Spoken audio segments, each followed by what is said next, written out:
somewhat similar to Brandon's, but the picks are a little bit different, so I'll quick go through that. Obviously, number 1 overall is going to be Steven Strausberg. That's pretty much, you know, the GM of the Nationals already come out and said that that's who they're taking. Number 2, I think that, you know, Seattle is still deciding on who they want. In fact, it seems like they might be wanting a pitcher here, but I don't think anyone's really worthy of going number 2 overall as a pitcher. They could reach and take someone. I heard they're interested in Tanner Scheppers, but I think they're going to stick with the for sure thing and go with Dustin Ackley, who can, you know, hopefully play outfield or first base at the major league level. I think he's the most polished hitter in the draft. Number 3, I have the San Diego Padres going for Kyle Gibson out of Missouri. Number 4, I have the Pittsburgh Pirates going for his former teammate Aaron Crow, who's now with, you know, the Fort Worth Cats in the Independent League. I think he's really improved his draft stock, and he will go 4th overall to Pittsburgh. Number 5, the Baltimore Orioles. I have them going with Donovan Tate out of high school. I think they're not going to regret that pick, an outfielder. Number 6, I've got the Giants actually.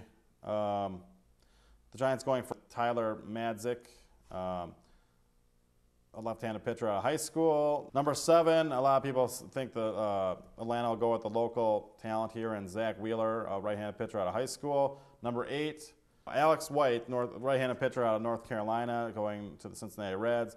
Number 9, Matt Perk, a left-handed pitcher out of high school. The Nationals, their second pick of the first round here, are going to go with Tim Wheeler, outfielder out of Sacramento State, probably a signability pick since they're going to have to pay a lot for Strausberg. Number 11, I've got Shelby Miller, the Texas phenom out of high school.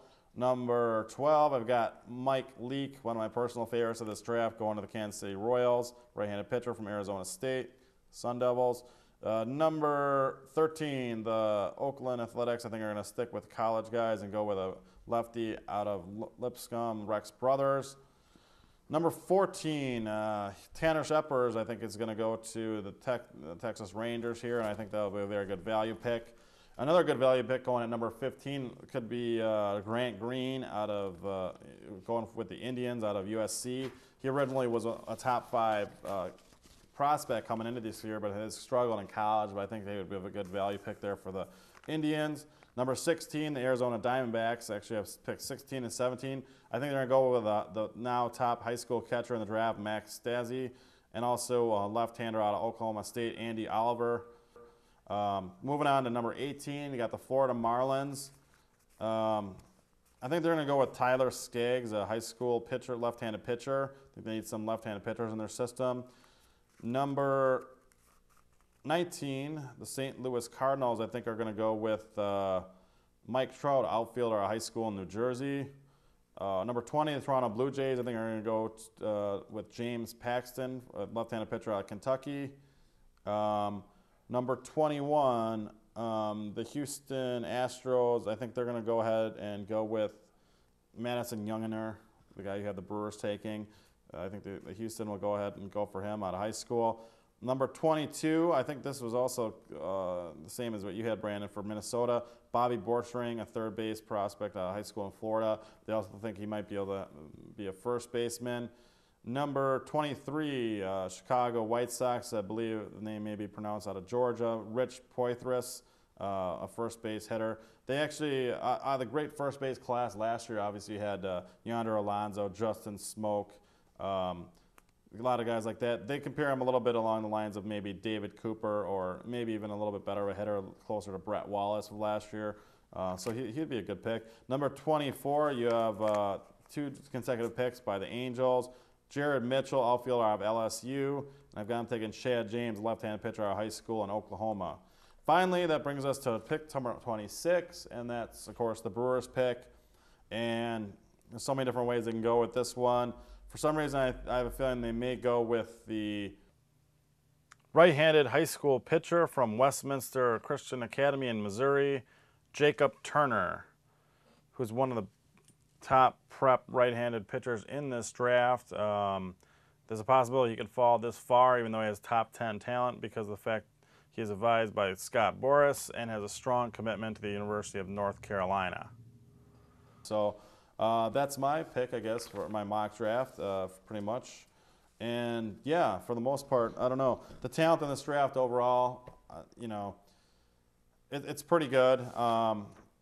especially like I said on the pitching side. On the hitting side, it's not as much, but I think that's why this draft really plays into the Brewers' hand because I think we really need to add some pitching into the system. There's been some disappointments on development. One guy who I still have high hopes for was our second first-round pick last year, and that was our supplemental first-round pick last year, and that was Jake Odorizzi out of high school. Again, he's going to take a number of years to develop. He was drafted last year out of high school. I'd really like to have him complement and add a couple of college arms this year, but we'll see how that goes. Besides that, actually, one guy I really like that I'd like for us to hopefully he can fall to one of our later picks, and that's Austin Maddox out of high school in Florida. He's really been definitely one of the top 3 catching prospects in this draft. Obviously, some people say, well, why do we want to keep adding catchers? We drafted Lowry as a catcher last year, but he's already switched, so, don't count him anymore. We've got Angel Salome in the system, and we've got, who's now struggling at AAA, and we've got Jonathan Lucroy, who seems like he'd be a decent hitter, catcher. I don't know, I just think that you can't have too many catchers, and even with that being said, I think he's far enough in advance he'd be a good pick. Another guy I really like out of USC is a right-handed pitcher, Brad Boxberger. I think he could be someone we could get in one of our first 3 to 4 picks. I think he's someone who can help right away. He's just below the cusp of the top college arms in this year's draft, but I think he'd be a really good supplemental first-round pick.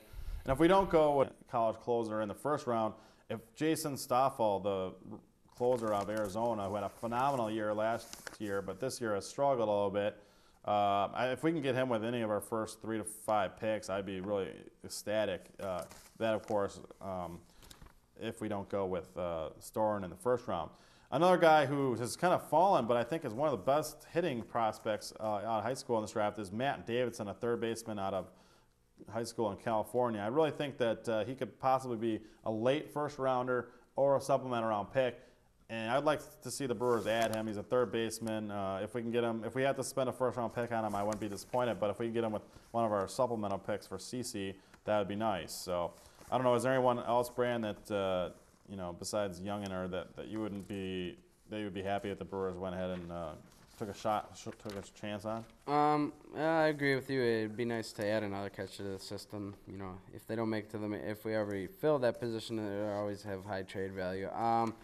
I think Tommy Joseph, a catcher, another prep catcher out of Arizona, wouldn't be a bad pick with one of our supplemental picks as well. And like you said, either of those closers, if they were fall to us, Drew Storen with a supplemental pick or Stoffel would be nice to add a little bit of bullpen help, even though I think Villanueva has the makeup to be a future closer for us for quite a few years. Yeah.